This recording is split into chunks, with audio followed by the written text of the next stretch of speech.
Good evening, everybody. Thank you for being here with us tonight. I'm Dr. Faraz Fougier. I'm a clinical assistant professor at the Department of Internal Medicine at the Philadelphia College of Medicine, as well as the president of Southeast Dermatology Specialist and the principal investigator at Southeast Research Specialist. It is a true honor for me to present Dr. Rosso here tonight. Dr. Rosso, who's a dear friend of mine and does not need a lot of introduction. He is an adjunct clinical professor of dermatology at Touro University in Henderson. He's also a research director and principal investigator at the JDR Dermatology Research and senior vice president of clinical research at ADCS in Florida. Dr. Rosso has lectured worldwide on many subjects. I have had him myself at a meeting, and it's always a great pleasure to hear him speak. He's a great educator and a great friend. This educational series and this lecture is made possible by the support of Beiersdorf, the makers of Eucerin and of Aquaphor. So we thank our sponsor for making this possible and making this presentation possible for all of you to be assisting. Before we begin, if you have any issues here in the webinar, you can listen to this presentation also on the phone. At the end of this webinar, there will be a survey which will be emailed to you in 1 to 2 days.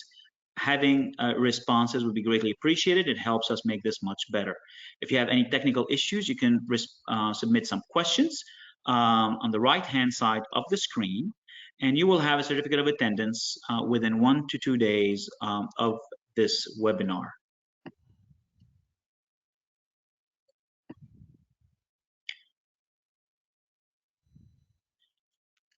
So this is a series that is brought to us by the IDEF, the International Dermatology Education Foundation.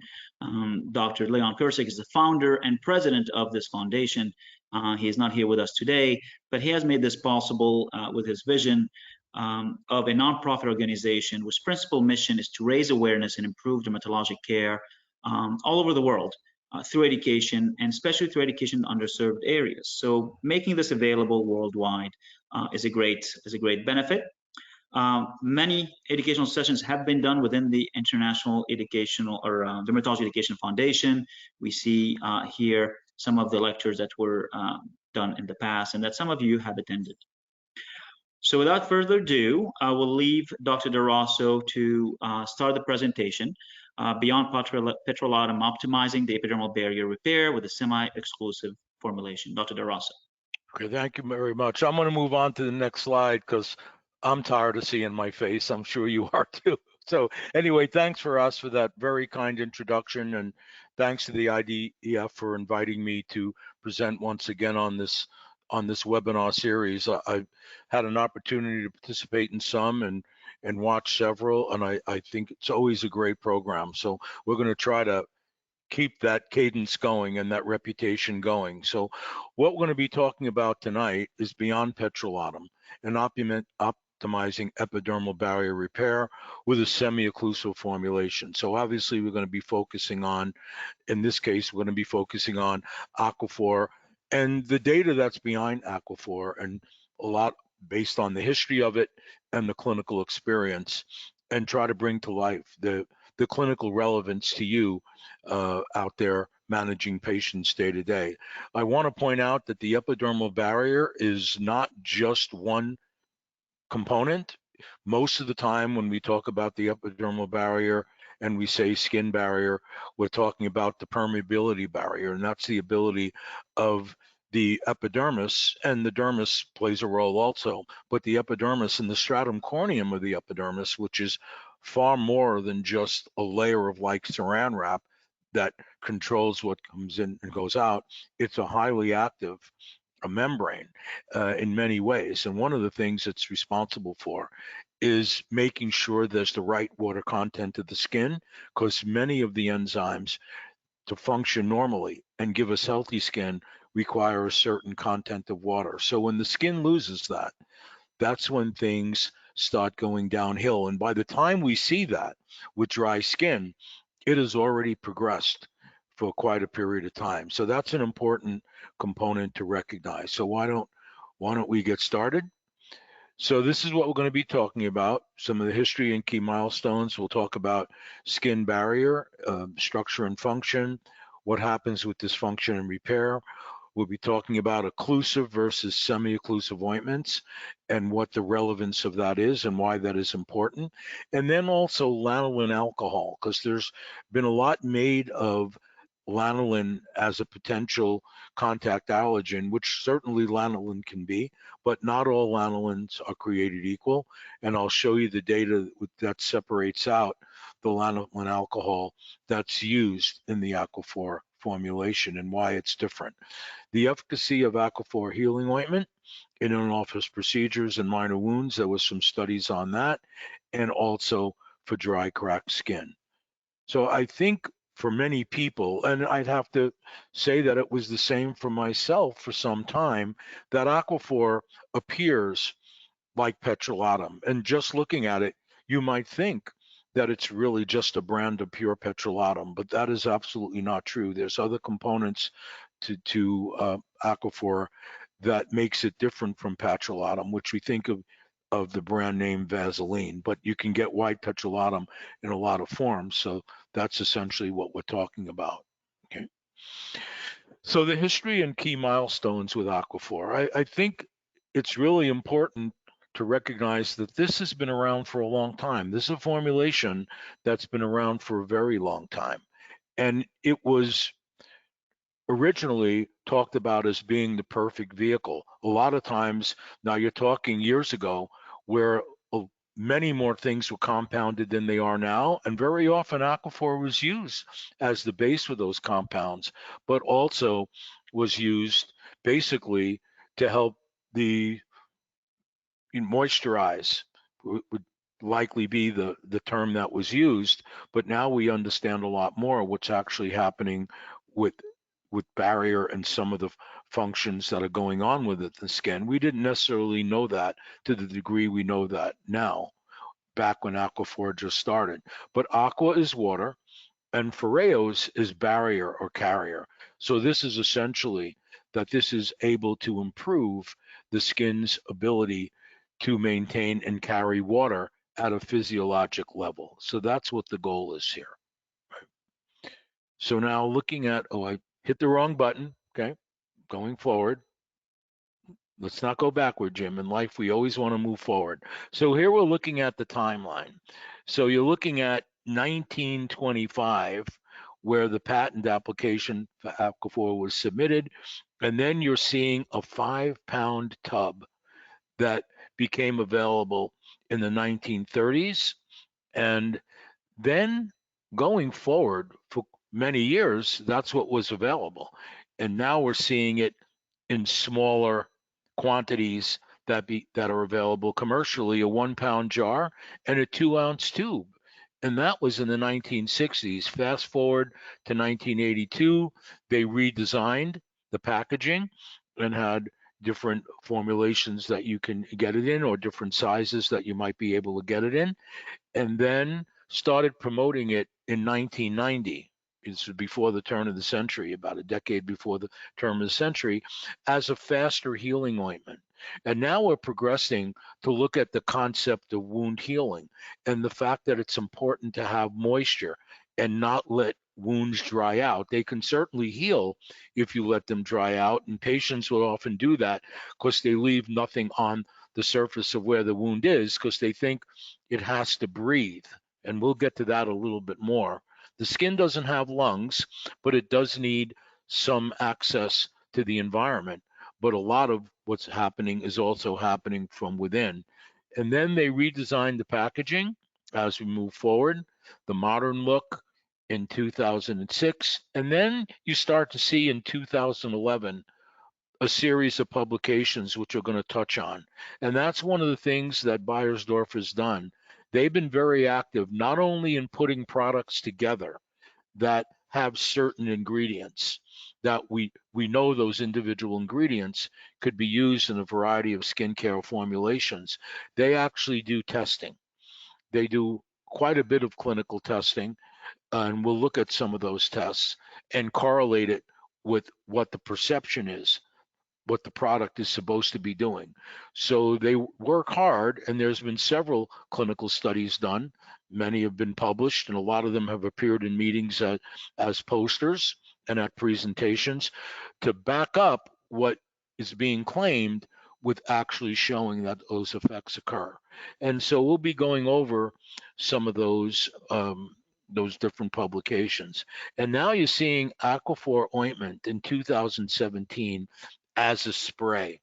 So actually the ointment formulation being able to be sprayed on the skin, which can happen more diffusely, especially in areas that you can't reach, and then can be applied in the thin layer, as opposed to putting a large amount on the hand and then having to spread it, which might not be equally spread in areas that are harder to reach.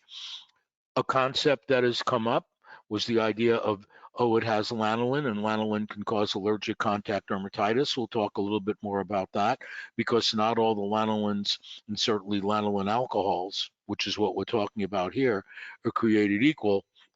And then more recently, a balm stick. So what they've done is they've tried to stay current with the times, where patients, for different reasons, want different formulations, right? And different ways of delivery, like the spray and the balm stick, right? But we're still fundamentally talking about Aquaphor. So Aquaphor is actually purported and well substantiated to be helpful in a variety of different situations. So we're going to be talking about the two that are on the bottom more specifically later, right? I don't know why that clicked, but we're going to be talking about minor wound care and in office, and also dry cracked skin. But there are many of the areas where it's really shown to be recommended by many dermatologists. So when you see dry and cracked, the cuticles obviously are just an extension, an epidermal extension to try to protect the nail by creating a seal. You don't want it to be cracked and fissured. Nobody likes that. Hands and feet and heels are very, very important. And lips. So this is something that could be used in the thin layer to help moisturize the lips and try to counteract some of the lip licking we see people do that they don't even realize they're doing. And then there's a host of publications. You're seeing here the reference to 24 clinical studies, including 8 wound healing studies and 30 years of direct patient experience. And you can go to that QR code and scan clinical articles, and you can certainly get them through your representative. They're certainly easily accessible. You can't get them right at this moment. So let's go over the skin barrier, the structure, function, dysfunction, and repair. So there are important components of the skin barrier, and there's a functional component to the skin barrier. And what we're looking at on the left where it says physical, that's primarily talking about the permeability barrier and also the structural integrity of the epidermis and the stratum corneum. So you have the stratum corneum, which has a brick and mortar construction. So you have the corneocytes, the brick, and the intercellular lipid membrane, and everything in between is the mortar. But that sounds like a fixed wall, where this is not. This is a dynamic structure that the corneocytes are there, but what's in between is constantly being modified based on what's happening in the environment, what the person's doing to their skin, what the environment is doing to their skin, and maybe a disease state. We typically think about atopic dermatitis, but psoriasis has barrier impairment, seborrheic dermatitis has barrier impairment, different types of barrier impairment. So it's actually a dynamic structure. So we have to think about helping that skin maintain its normal physiology. That's what we're talking about here. So filaggrin is in about the middle of the stratum corneum, and filaggrin is a structural protein. But when the skin needs more moisture, it breaks down to form natural moisturizing factor, which is humectant, to help maintain water in the skin so it doesn't get lost into the atmosphere and create increased transepidermal water loss. Then we have tight junctions, and they try to keep everything together so it doesn't fall apart like a dilapidated wall. And then the lipid barrier, where you have ceramides and cholesterols and fatty acids forming that membrane in between that constantly needs to be replenished and maintained. It's not cement, right, like brick and mortar implies. And then you have lipids, natural moisturizing factor, which I mentioned, which are the components of the barrier impairment. Then you have the microbiome and the antimicrobial peptides that are so important in maintaining the skin and keeping it from being invaded by pathogens. And then the immunologic barrier, where within the skin, it's able to respond to irritants or allergens in the environment. Sometimes that gets dysregulated or becomes too much, and you actually get a problem from that, like an allergic contact dermatitis. But there's a natural barrier to try to mitigate that and handle it physiologically. We're going to be focusing mostly on the physical and the chemical with what we're talking about today. But the rest, if you maintain that, you'll actually improve the microbiome. Even if somebody with atopic skin, if you give them good barrier maintenance and repair, you can actually mitigate the issues that you might have with staphylococcal overgrowth in those patients, for example. That's been shown. So there's a lot behind what we're talking about here, and specifically here what Aquaphor can do. So this is that brick and mortar model, but once again, the intercellular lipid matrix and many of the components here are replenished, and this is a dynamic moving area. It's a very physiologic area, and it's very immunologic. The skin is an immunologic organ and is a very reactive organ, and the stratum corneum is included in that. The stratum granulosum, that's where the filaggrin actually can break down and create the natural moisturizing factor, which is several different amino acids and other electrolytes and other components that allow, we talk about humectants in a moisturizer. That's the natural humectant, so the water doesn't come out. A lot of times patients might ask you, hey, if I drink a lot of water, why am I getting dry skin? Well, it doesn't necessarily stay on the skin, it gets evaporated out. So that's essentially what's going on here, right? And so moving on, okay, let's go further. Oh, this is, I'm sorry. Let me go back. So this is just showing you some of the disruptions that can happen when there's dysregulation. So you can have filaggrin mutations where people are not forming enough filaggrin genetically.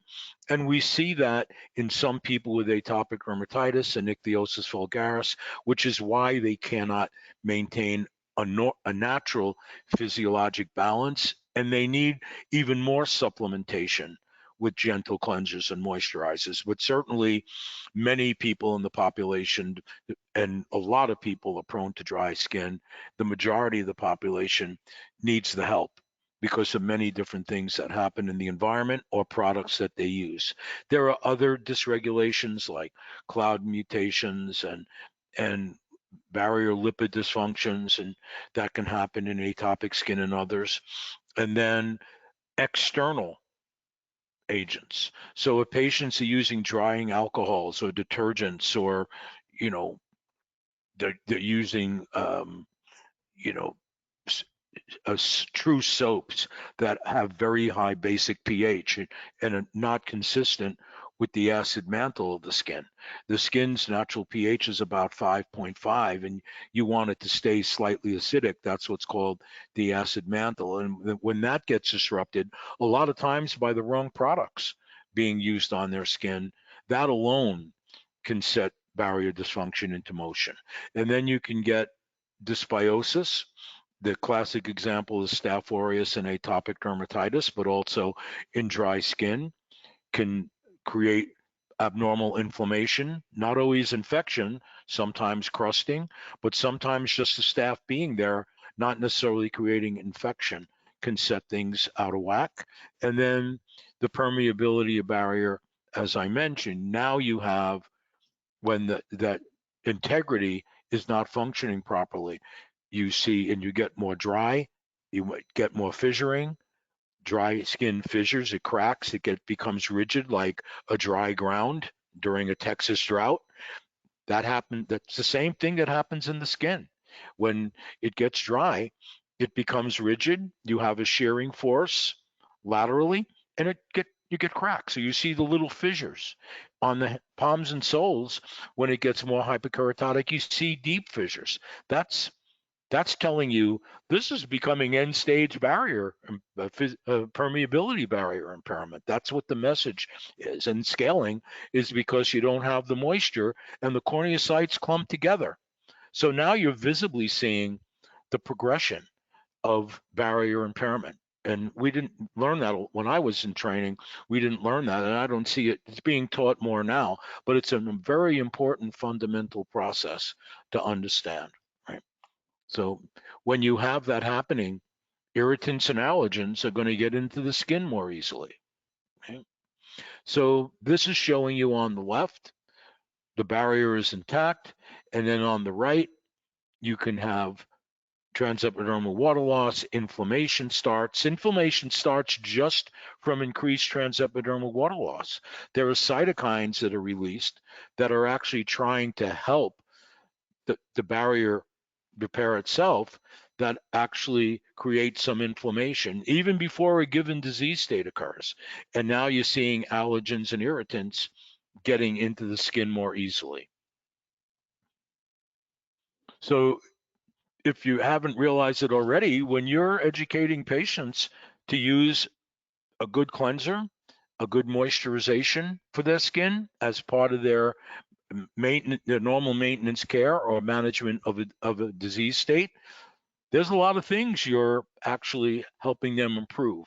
So now let's look at rebuilding this structure. And there are 4 components to address. Occlusive. So most moisturizers are going to have some form of an occlusive. And the classic 100% occlusive is Petrolatum, white Petrolatum. It sits on the surface of the skin. It could get some into the crevices, but it's primarily blocking water from leaving for the time that it's able to persist. So its substantivity may not be quite as good, but while it's there, it's creating a layer that's blocking the transepidermal water loss, right? And when that happens, you can act, depending on the occlusive that you're using, you may be able to create some increase in ceramides. You might be, if the water can help the enzymes work properly, so you don't get the problems that I talked about. And then you have emollients, which can further help support the barrier.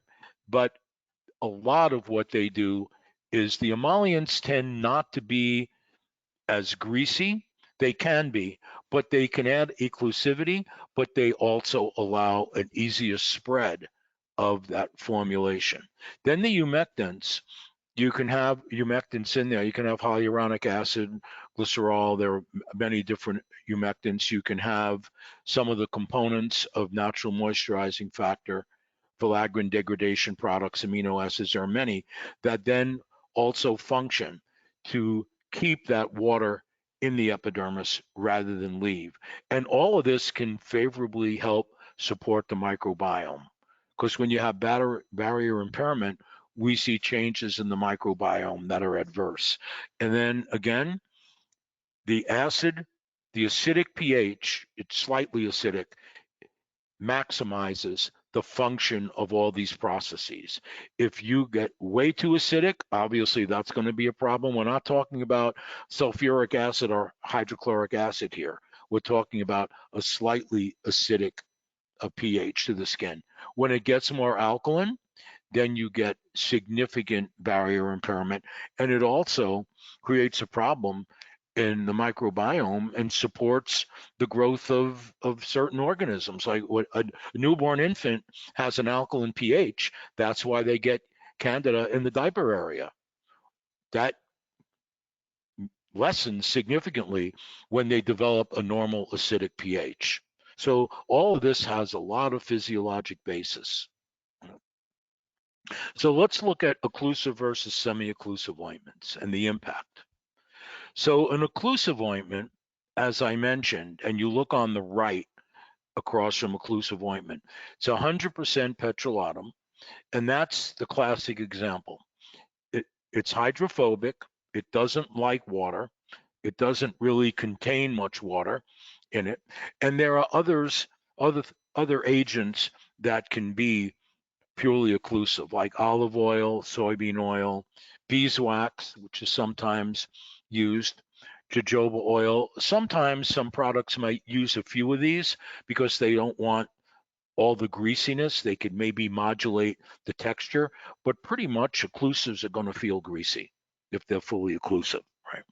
Then there's a semi-occlusive ointment, and what the semi-occlusive ointment does is it allows an exchange of a certain amount of water and a certain amount of air, primarily oxygen flow across that membrane, which is physiologic, right? Because we do have a physiologic amount of transepidermal water loss. We just don't want it to be too high. That's when we start, when it's more than physiologic, that's when we have a dysregulation problem happening, as I mentioned earlier. So semi-occlusive ointment is optimal in terms of trying to mimic the natural skin barrier. It creates a partial permeability barrier, a significant one. It doesn't want to just easily allow things to get in and get out, but it does allow some moisture escape, especially when there's excess, and it does promote healing. A fully occlusive ointment can promote healing, but a semi-occlusive ointment appears to have some added benefit in promoting healing because it retains the moisture content, but it allows some exchange of oxygen and loss of excess water. So there's not maceration because too much water creates maceration. So combining petrolatum with certain humectants and other components like panthenol, which has some humectancy and is a skin conditioner. It's been around for many years. Many of these agents that we've had in products for many, many years, before we even knew how to figure out what they did, go back to centuries ago, that they've found being used in many, many products that maybe were used on princesses or royalty, and these were the skincare products that were used, and they had a lot of these components. And now we're trying. They did a lot of good, but now we're finding out what many of them do, like the Sabamol, which is from chamomile, and certainly helps the skin conditioning and healing. And then glycerin. Glycerin is an important humectant, glycerol also. The problem is if it's in too high a concentration, the product feels very sticky. And that's why sometimes there'll be a mixture of different components because you want their activity, but if you have too high a concentration of any given one, it may not be as elegant to apply.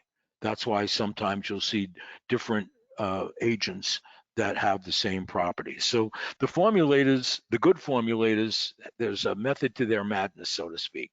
And then the emollients, things like pharmaceutical, cosmetic grade mineral oil. People ask this all the time. A cosmetic grade mineral oil is not comedogenic. It's not irritating. It's used in many different products, and it adds emolliency. Lanolin alcohol, the same, but lanolin alcohol can also help trigger some ceramide synthesis and some other activities that are favorable. So that's the difference between occlusive and semi-occlusive ointments. They're not the same. They may look similar, but they're not the same. So if you look at on the left. What you're seeing here is if you leave the wound open, what happens? It forms a scab. And that scab is usually very tightly adherent, like an eschar on the skin, and it's hard to get off, right? It's hard to remove. It'll eventually fall off. It takes longer to heal. The skin will heal underneath. There is some sense that when you allow for dry healing, there may be more visible scarring. We don't know that for sure. That's been some degree of an observation, but it will heal. It will just take a lot longer, right? If you utilize an occlusive and preferably a semi-occlusive dressing, you create a moist environment that actually promotes migration of cells, right? And makes it faster to get that reepithelialization and promotes better healing. And the semi-occlusivity allows some of the water to leave so it doesn't get trapped under it and macerate the wound. You've all seen that, I'm sure. You take an occlusive covering off of a wound that a patient might be putting on. They maybe have put something like a white petrolatum on that wound, and they maybe put a little bit too much of it. The water sits under there, and then it gets that macerated, quick, crinkly look, like if you kept your hand in a tub of water for too long and you take it out, it becomes white and macerated and crinkly. You don't want that happening in the wound either. And the semi-occlusivity helps to avoid that. Okay, so now this is a video that we're going to start, and hopefully you will see. Here we go, and here.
Okay, I was not able to hear the video, and I don't know if everybody else was. Let's try it again. Let's see. Been clinically proven to aid in wound healing. This lab experiment illustrates the breathable barrier created by Aquaphor Healing Ointment, a semi-occlusive ointment. Filter paper was placed over 2 empty cups. The first was left untreated and a layer of Aquaphor Healing Ointment was added to the second. Then blue dyed water was poured onto the filters. As you can see, the water quickly flows through the untreated filter while the water remains on top of the filter treated with Aquaphor Healing Ointment. This demonstrates that Aquaphor has formed a barrier. Now let's look at what happens when oxygen is introduced into the chamber below the filter. The Aquaphor treated filter retains the fluid on top, but also allows the oxygen to flow through, as evidenced by the bubbles. Aquaphor's breathable barrier creates the optimal healing environment for the treatment of minor wounds and dry, cracked skin. Okay, so that explains to you the process that I had mentioned earlier. Okay. And we have another video coming up also. So let's see.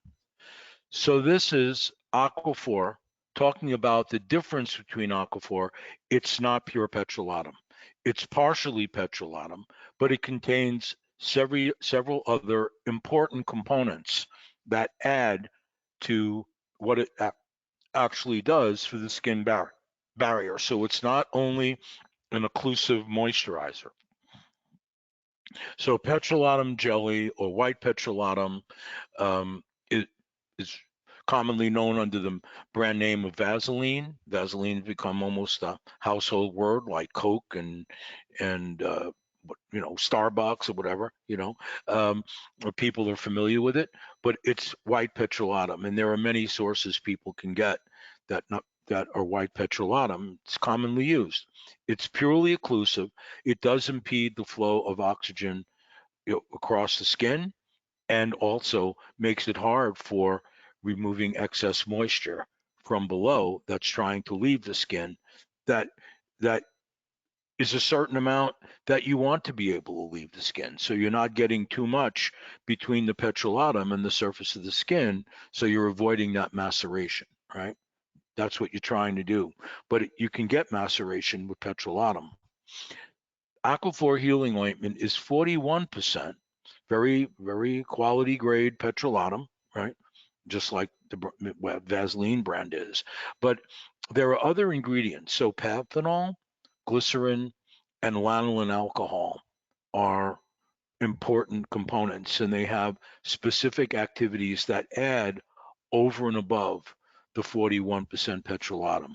This ends up creating a semi-occlusive formulation that allows some water transfer and, importantly, allows oxygen transfer back and forth, right?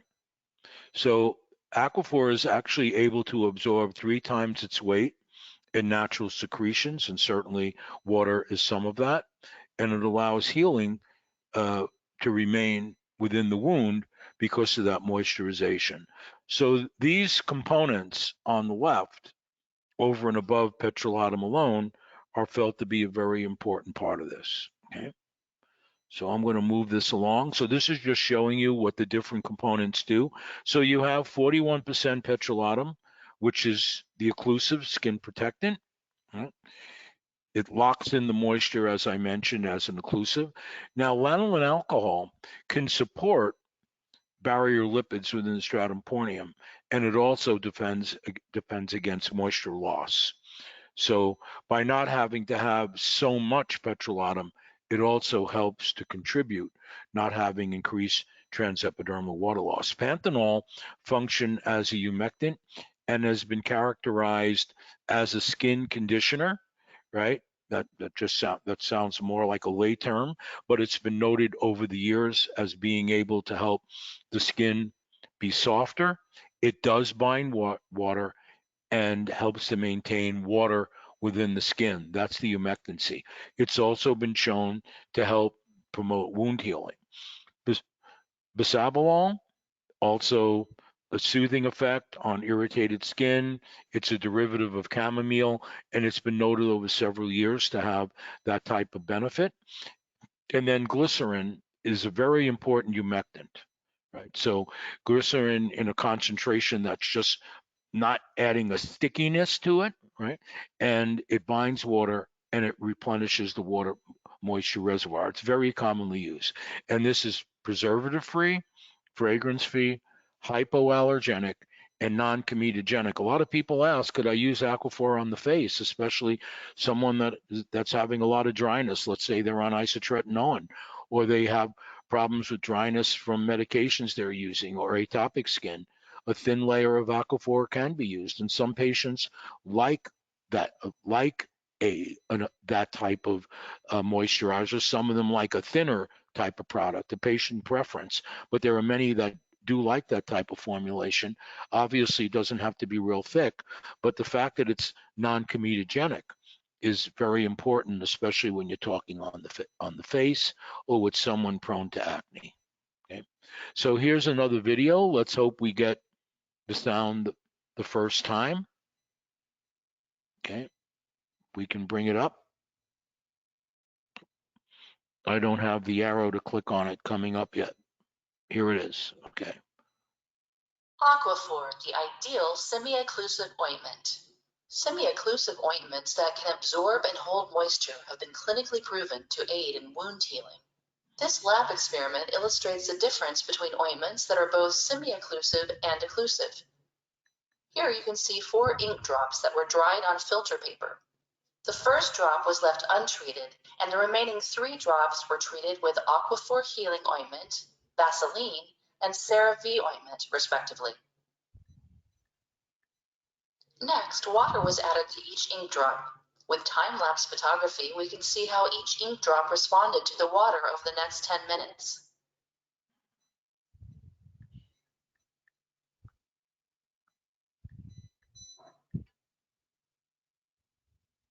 Aquaphor Healing Ointment, the semi-occlusive ointment, binds much of the water and releases excess water from the surface. CeraVe and Vaseline, due to their occlusive properties, repel the water, showing no signs of absorption. Aquaphor Healing Ointment acts as a moisture regulator due to the humectant properties of its inactive ingredients. This moisture regulation creates the optimal healing environment for the treatment of minor wounds and dry, cracked skin.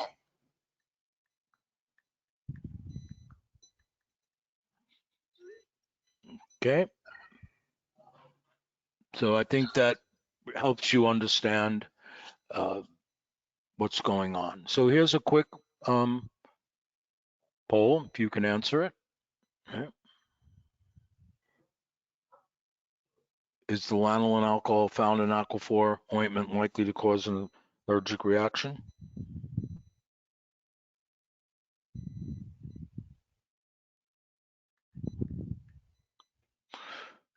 Right, if we can bring up the results, because I don't want to, we got to get moving on time.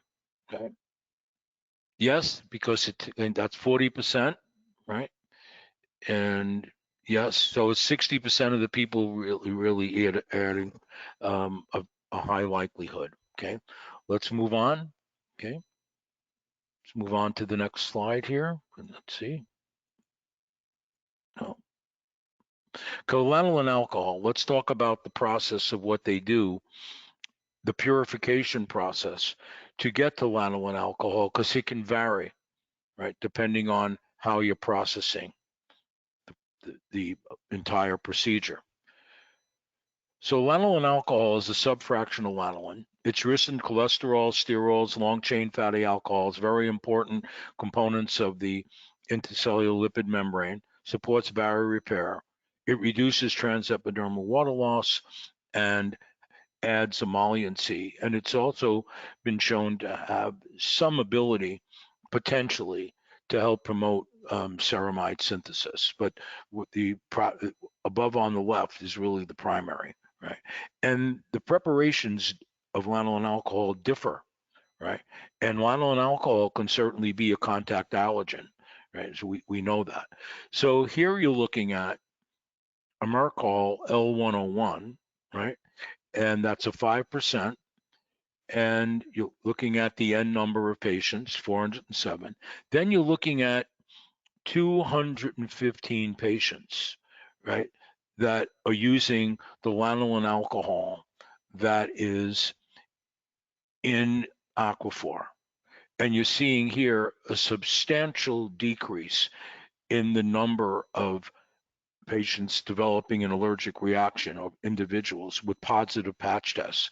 So the lanolin alcohol extract, based on how the lanolin alcohol is purified with a set process, a consistent process for Aquaphor, has a much lower risk of creating allergic contact dermatitis. In a comparative study of patients previously positive to lanolin alcohol, because one of the objections with some other studies has been, well, you're checking a population, but there's a lot of people out there. And if they don't have, and you're going to be testing a lot of people that aren't allergic to it in the first place. So you're not necessarily going to show a differentiation. But in individuals that are positive to allergy to lanolin alcohol, less than 1% had a positive reaction rate when tested with this lanolin healing ointment Aquaphor. So it was, you had 100, if you had 100 patients that were lanolin allergic, right, or lanolin alcohol allergic, just shy of 1 out of that 100, let's say 1 out of 100, showed that reactivity. So it is possible, but it's much less likely, and it's not something that you typically see very often in clinical practice, considering the large number of patients that have been using Aquaphor over many years. So this is the purification process. Lanolin is wool wax, and it is a complex mixture of several agents, waxes, alcohols, salts, detergents, fatty acids. You want the good from it. So you put it through a process and you basically get wool wax alcohols that go through a process where there's molecular distillation, there's cleaning of it, and you actually get a lanolin alcohol derivative that is more purified. And that's one that's enriched with the components that you want for the barrier: cholesterol, sterols, and fatty acids. Right? And over 97 million units since 2016 to 2021 of Aquaphor have been sold. The complaint rate that the company gets that might be related to some difficulty with the product that potentially could be allergy is extremely, extremely low, right? And so maybe there's cases that happen that they didn't file a complaint, but when you're looking at the large number, the actual complaint rate, people are more likely to post a negative than a positive. So you certainly know you're going to get some. So that's encouraging. So now we're looking at another study. This was Zoe Drelos and Leon Kircik and Daryl Regal. That was published in the journal Drugs and Dermatology, looking at the low prevalence of allergic contact dermatitis, utilizing, in this case, it's Aquaphor. So has petrolatum, but it contains lanolin alcohol and the other ingredients that I showed you. So this was three centers, open label, 499 male and females between 18 to 75 years of age. They underwent office procedures, could have been a biopsy, could have been an excision, on the face, neck, trunk, arms, and legs. And they used Aquaphor healing ointment up to a maximum of 3 times a day, but at least once a day, post-operative to the wound. The wound was cleansed daily with a mild cleanser ordered by the clinician. So approximately 10 to 14 days after the procedure, they were evaluated clinically by those investigators for erythema, itching, and pain based on the scale, right? So it's a 5-point scale, 0 to 4. 4 would be severe erythema, severe itching, severe pain. 0 would be none, right? And then you had clinical signs of infection. Was there purulent discharge? Were there signs of contact dermatitis? Not just macular erythema, which we would expect, but was there edema, papulation, vesiculation, weeping, bullae, things that you would look at and say, hey, this is allergic contact dermatitis. So that's how this study was done. Dr. Drelos was the lead author. So you're seeing here that 6% developed some erythema, 1% developed itching, but there were no cases where there was suspicion of clinically of allergic contact dermatitis, no purulence, none of the cases got infected, no confirmed infection, because it was never suspected, and no pain. So this was encouraging and further supported that in an overall population, you didn't see allergic contact dermatitis, and that was one patient shy of 500. Right? So all lanolin alcohols are not created equal. Allergy to lanolin alcohol may differ depending on the type of purification, and in Aquaphor they go through a process to get a particular grade of lanolin alcohol that has a substantially lower risk based on this data of allergic contact dermatitis, right? And there have been no cases in several different studies of allergic contact dermatitis. So now let's go to the second polling question, okay? Is lanolin alcohol found in Aquaphor healing ointment likely to cause allergic contact dermatitis? Let's see what the answer is now. Okay, we can bring up the next in the interest of time, see what we have. So because Aquaphor contains lanolin, went down substantially from 40% to 6%, and then a lot more people recognizing that Aquaphor has that triple purified lanolin alcohol, right? Some may not be convinced totally as of yet, but I think it's very, very important to recognize this. The second polling question.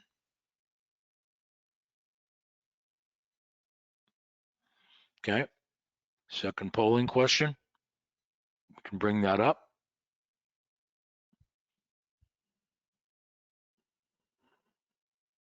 Okay, we just showed that. Let's go.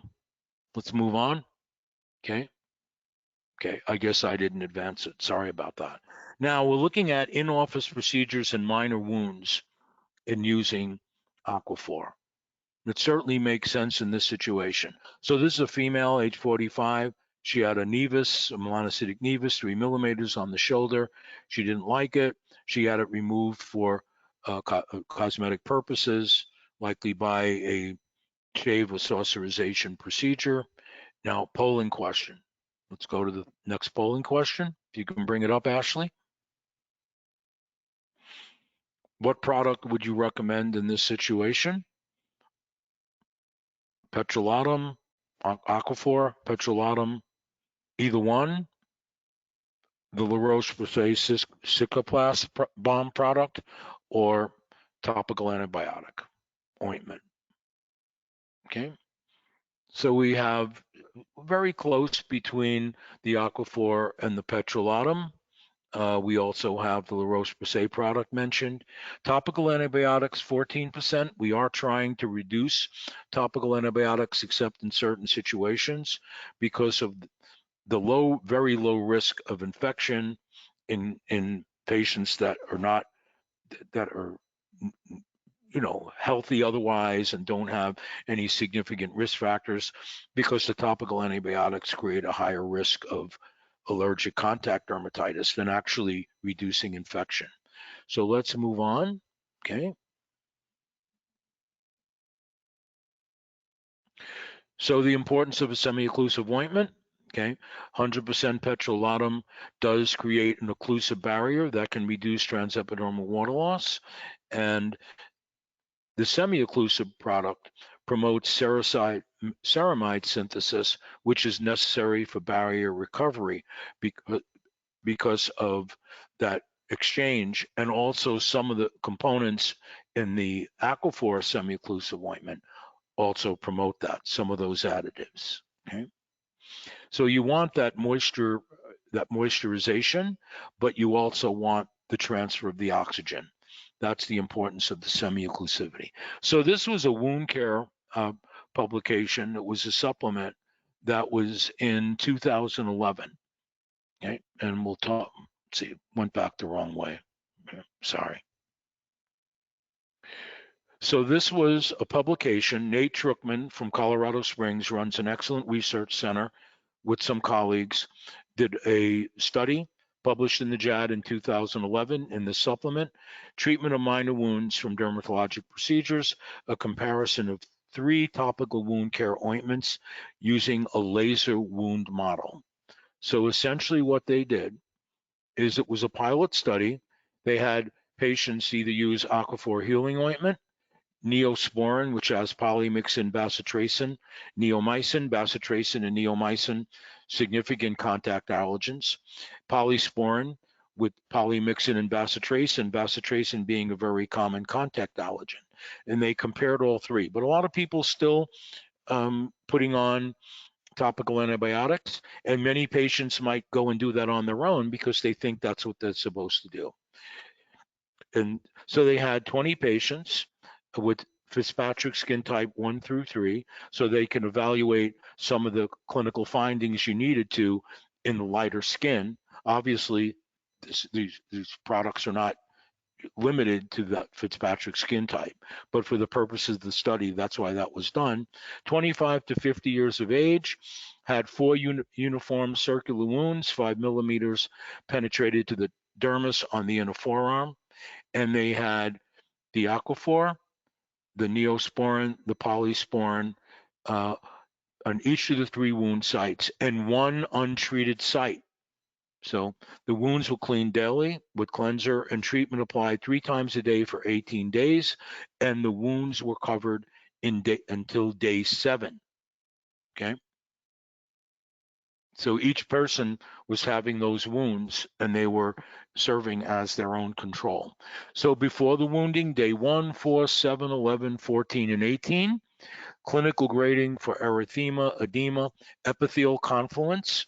So you're actually having an epidermis fully forming over the wound, so there's no open area, crusting and scabbing. Transepidermal water loss was done, photography, subject grading at each of the sites. They assessed burning, stinging, tingling, pain, and then any adverse reaction reporting. So this was all done throughout the course of the study. So what you're seeing here, you're seeing the days across the bottom, you're seeing the untreated site, and you see the untreated site is eventually going to heal. But the aquaphor up top, as you move from day 1, 4, 7 to 11, 14, and 18. So once you get out to even day 7, you see that the amount of erythema and also the epidermal confluence that happens in the wounds that are occluded, right, with a product as opposed to being untreated, the epidermal confluence is quicker, but you see that in the case of aquaphor, right, across the top, you're seeing that the erythema and the confluence is very complete early on, and you actually, based on the visible appearance of the wound and the healing of the wound, did better faster. Now, the neosporin and the polysporin, you're essentially looking at what plain petrolatum does, because the antibiotic doesn't necessarily do anything to enhance the wound healing. So you're seeing here that aquaphor, and this was shown throughout the study, demonstrated faster healing and barrier formation there. So that was something that was noted. It's not saying the other ones won't work. It's saying that aquaphor, those principles that we talked about, promote the wound healing and also the better appearance of the wound earlier. And looking at the individual components, you see that the erythema and edema are lower with that darker blue-green color. That's the aquaphor. And the epithelial confluence is higher, right? And that's what you want. You want healing across the surface of the wound, okay? So we can summarize that the antibiotics are not necessary for class 1 dermatologic wounds. The CDC guidelines support that. That's what's typically recommended in the literature. People make their own choices and clinicians make their own choices, but you're more likely, if you get a callback, much more likely going to be getting a callback for allergic contact dermatitis as compared to an actual infection. Aquaphor healing ointment was superior in improvements in erythema, edema, and epithelial confluence at different time points throughout the study. Okay. So now we're going to get to a polling question. Okay. Minor wounds, post-procedure wounds. Okay, let's see what people said.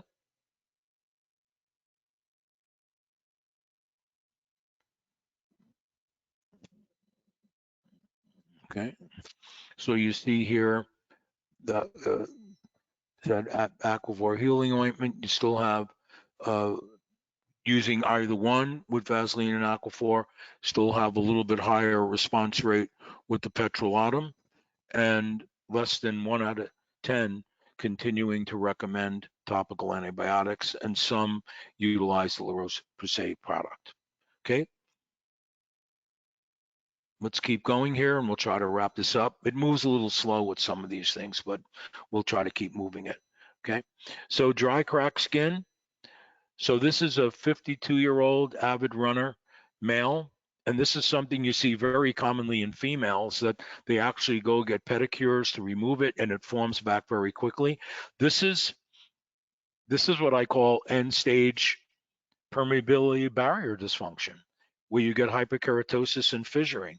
So what's a recommendation for severe cracked heels? And we used to think we needed to use agents, lactic acid, glycolic acid containing agents with moisturizers to combat this, but that's not necessarily the case, as you'll see. And so in this polling question, let's bring that up. Dry, cracked skin, such as heels, which products people would recommend?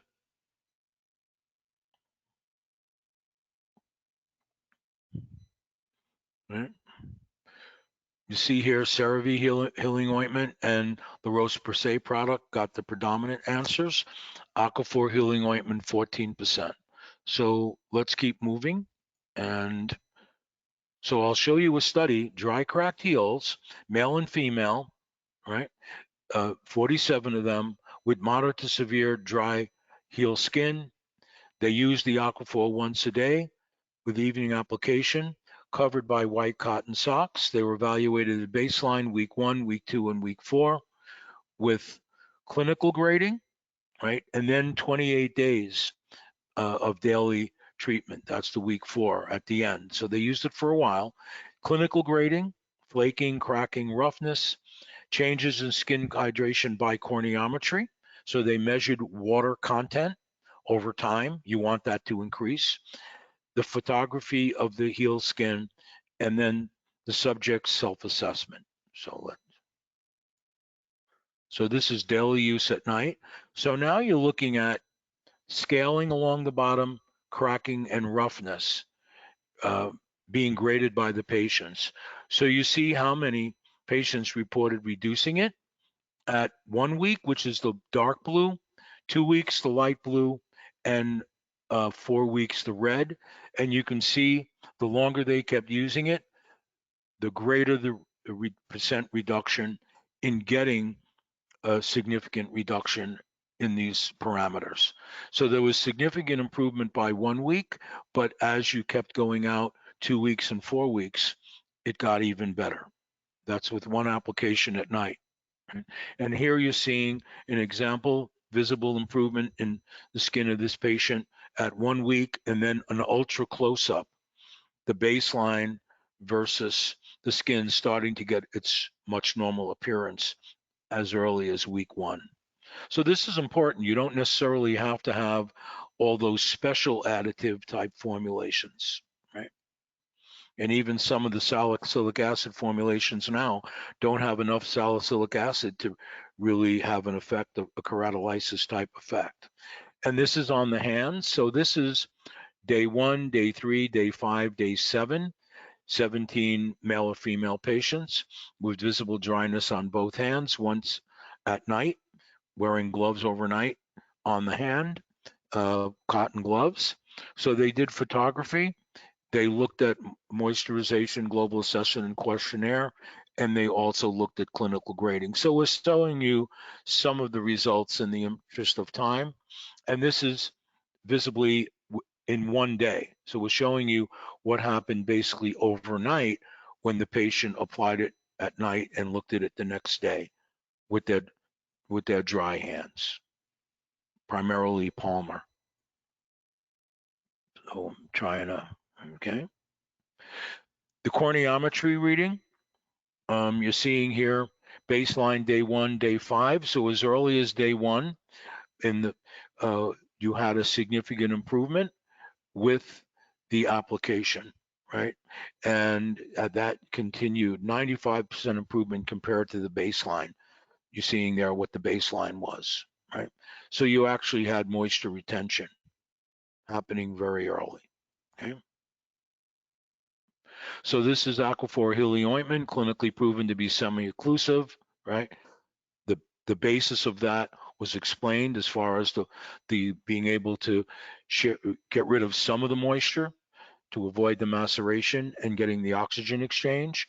And then clinical features improving, visible improvement in the heels in 1 week, hands overnight. They showed that in that example. 95% improvement in skin hydration at day 5 compared to baseline on the hand, and obviously is effective for the management of xerosis, even in more difficult areas like the hands and feet. Polling question number 6. Okay. Let's bring up the answer there. Okay. We're just about done. Right. So you see here, Cetaphil ointment is listed on there. Once again, there are a lot of different brands. CeraVe ointment, these are primarily, Cerame does have the ceramide inclusion in it. So, Cetaphil ointment is pretty much a pure ointment. You have the Cisoplast, not used as much here, and Aquaphor healing ointment, 13%. Maybe some of this data will have you consider that more frequently. And then polling question number 7. How does this information influence your recommendations for treatment of minor wounds and dry, cracked skin? Let's see what people say here. They'll recommend more Aquaphor or continue to recommend it if they're already using it. Not convinced and will continue to use Vaseline. Will continue to use topical antibiotics. Let's see what everybody says. Okay. So people that using Aquaphor, it looks like more people are going to be utilizing Aquaphor than did earlier based on the information that was presented. And we got topical antibiotics down to 0. So hopefully people aren't saying that just so I can sleep better at night. I really think that's an important consideration. There may be exceptions, but overall, that's very, very important. So please submit your questions to the chat on the right-hand side. I know we've gone over a little bit, and so I appreciate you hanging in there, but we do want to answer any questions that the group might have. Thank you very much. Okay.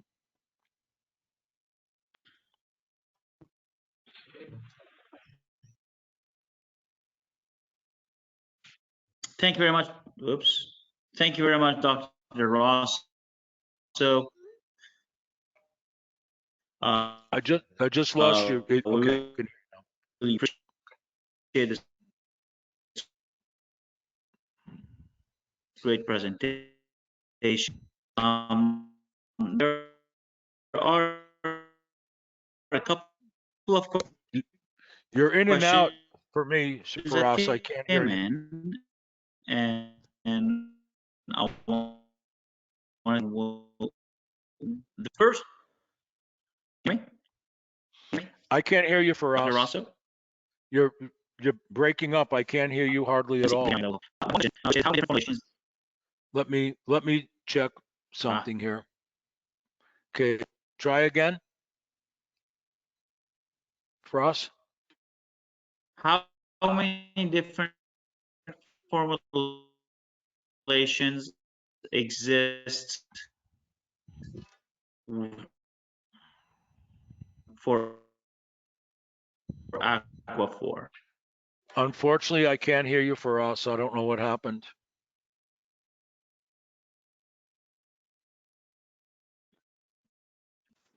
I'm changing some settings. Let me try this one more time. Try again for us. How many different formulation exist for Aquaphor? Say that one more time. How many different formulations do you know that exist for Aquaphor? So they have the different, they have the spray, they have the balm, they have the standard formulation that you can get in different sizes, but they're all the same formulation. They all have the same ingredients and the same properties that we went over. They may have some things that they can get it into a balm or get it into something that's a spray that are minimal. The core formulation of Aquaphor is one formula, to my knowledge. That's the one that we went over. And have you ever used it for post-laser therapy? So post-laser therapy, I don't actually physically do the laser. Some of the other clinicians do, but it's put on immediately. If they're getting any type of denudation, they're putting it on immediately. Or even, if it's non-ablative, it could be put on right away. I don't think there's any delay. I think that's what most of our clinicians do.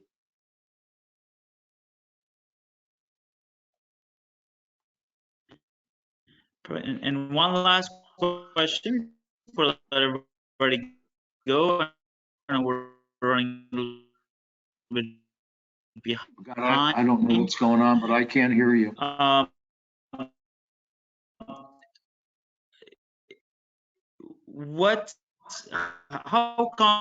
confident are you? I wish I could. I don't want to hold up With but I can't hear you. All the settings. patients when it comes to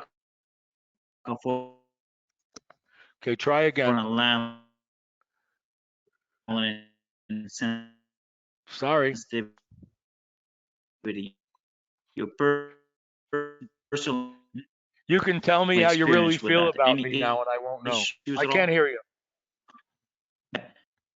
Let's wrap up, if that's the case. I know we're about 10 minutes behind, but Right. we're gonna wrap up, Rosso. Thank you so much for presentation. Just wrapping up, and thank you very much thank you all for being. Thank you for the presentation. Thank you all for being here. Thank you for Dr. Rosso today. In the webinar, St. Luke Children's Hospital, talking about the needs of patients with refractory, moderate to severe atopic dermatitis. Thank you so much.